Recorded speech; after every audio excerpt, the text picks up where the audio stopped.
చూస్ country delight, live better. ఇప్పుడే country delight యాప్ని download చేసుకోండి.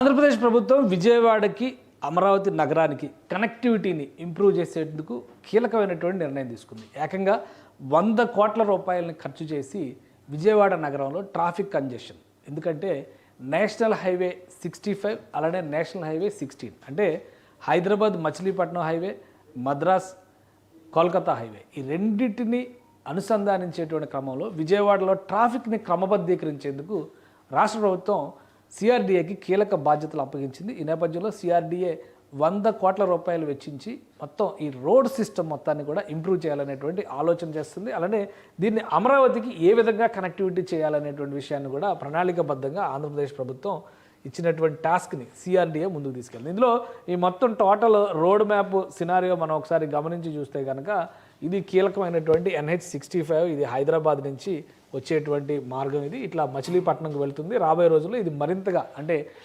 6 వరుసల రహదారిగా విస్తరించిపోతున్నారు. ఇది చెన్నై నుంచి వచ్చేటువంటి మార్గం, ఇది కోల్కతాకు వెళ్తుంది. ఈ 2 మార్గాలు కూడా కరెక్ట్గా విజయవాడలోనే కనెక్ట్ అవుతాయి. అది కూడా ఒక పెద్ద జంక్షన్గా మారిపోయేటువంటి మార్గం అవుతుంది. దీనివలన విపరీతమైనటువంటి ట్రాఫిక్ రద్దీ విజయవాడ నగరంలో ఉంటుంది. ఒకసారి మనం కొన్ని పాత మ్యాప్లను కూడా గమనించి చూడవచ్చు. మనం ఇది విజయవాడ సిటీకి సంబంధించినటువంటి స్వరూపం.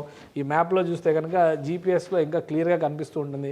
సో ఇటు నుంచి గుంటూరు వైపు నుంచి వెళ్ళేటువంటి రహదారి, ఇటు వైపు నుంచి వచ్చేటువంటి రహదారి, విజయవాడ నగరంలో మొత్తం కూడా ట్రాఫిక్ జామ్, మధ్యలో నది ఇది ఉంటుంది. సో ఈ అంశాలను దృష్టిలో పెట్టుకొని ఇప్పుడు గన్నవరం ఎయిర్పోర్ట్కి వెళ్ళేటువంటి మార్గంతో సహా అనేక అంశాలని రాష్ట్ర ప్రభుత్వం స్పెషల్ స్టడీ నిర్వహించడం ద్వారా ఇక్కడ ట్రాఫిక్ కంజెషన్ తగ్గించేందుకు ఒక ప్రణాళికని రెడీ చేసింది.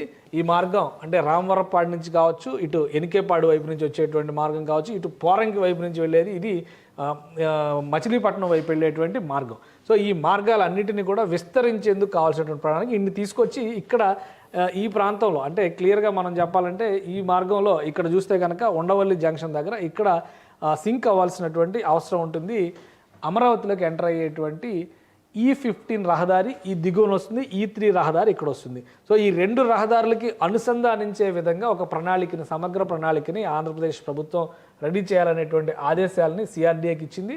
సిఆర్డీఏ ప్రణాళిక ప్రకారం చూస్తే కనుక మొత్తం విజయవాడ నగరం, గుంటూరు నగరం, అన్ని నగరాలు కూడా దీనిలోకే వస్తాయి, సిఆర్డీఏ పరిధిలోకే వస్తాయి. కాబట్టి దీన్ని దృష్టిలో పెట్టుకొని ఈ 2 ప్రధానమైనటువంటి రహదారుల్ని ఇక్కడ అనుసంధానించే విధంగా ఒక ప్రణాళికని రాష్ట్ర ప్రభుత్వం గతంలోనే ఆమోదించింది. ఇప్పుడు సిఆర్డీఏ దీన్ని అమలు చేసేందుకు ప్రణాళికని సిద్ధం చేసుకుంటుంది. ఇది వస్తే కనుక ఈ రహదారులు 2 కూడా ఇంటిగ్రేట్ అయితే కనుక దీన్ని ఈ ట్రాఫిక్ విస్తరణ కార్యక్రమాన్ని తీసుకొస్తే, ఎలాగో outer ring road, inner ring road ప్రణాళికలు ఉన్నాయి కాబట్టి అమరావతిలోకి యాక్సెసిబిలిటీ అనేది చాలా ఈజీ అవుతుందని చెప్పని రాష్ట్ర ప్రభుత్వం భావిస్తుంది. అందుకే సిఆర్డీఏకి ఒక స్పెషల్ టాస్క్ ఇచ్చింది. ఈ టాస్క్ నేపథ్యంలో చూస్తే 2026 డిసెంబర్ నాటికి అమరావతిలోకి వెళ్ళేటువంటి రహదారి వ్యవస్థలన్నీ కూడా పెద్ద ఎత్తున మెరుగుపడాలి. ఎందుకంటే బయట ప్రపంచంతో అనుసంధానించడం అమరావతిని చాలా ముఖ్యమని రాష్ట్ర ప్రభుత్వం భావిస్తుంది.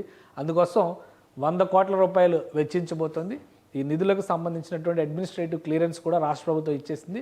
సో సిఆర్డీఏ అతి త్వరలోనే ఈ రహదారుల విస్తరణ, రహదారుల అనుసంధానత, ఈ 2 అంశాలపైన స్పెషల్ ఫోకస్ పెడుతుంది. ముఖ్యంగా గన్నవరం ఎయిర్పోర్ట్కి స్పీడ్ యాక్సెస్ ఉండడంతో పాటు నేషనల్ హైవేస్ పైన ఎలాంటి ఇంటరప్షన్ రాకుండా వీటిని అమరావతి హైవేస్కి కనెక్ట్ చేసే విధంగా ఈ ప్రణాళికని అమలు చేయబోతున్నారు. అతి త్వరలోనే దీనికి సంబంధించినటువంటి సమగ్ర స్వరూపాన్ని, సమగ్ర వివరాలని సిఆర్డీఏ వెల్లడించబోతోంది. సుమన్ టీవీలో మీ పర్సనల్ అండ్ బిజినెస్ ప్రమోషన్స్ కోసం కింది నెంబర్కి కాంటాక్ట్ చేయండి.